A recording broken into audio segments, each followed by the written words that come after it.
Simple ang paghahain ng Certificate of Candidacy ni former Vice President Leni Robredo at ng kanyang team Naga Slate, hindi tulad ng malalaking niyang rally noong 2022.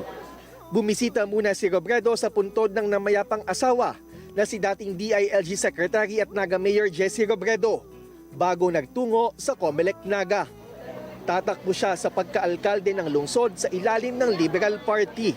Susuportahan naman aniya ang mga kaalyadong tatakbo sa national level.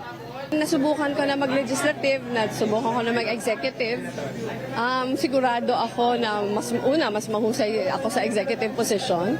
Pangalawa, talagang passion ko yung community work na ito yung buod ng pagiging mayor. Kasama niya ang running mate at matagal ng kaalyadong si Congressman Gabriel Bordado at mga tatakbo sa konseho. Nilinaw ni Robredo na wala siyang anumang planong tumakbo sa pagkapangulo sa 2028. Tingin ko magiging unfair para sa city kung gagamitin ko lang yung pag-mayor bilang, alam mo yun, parang bilang jump-off point. Tingin ko hindi ako magiging effective mayor pag ang iniisip ko kaagad yung 2028.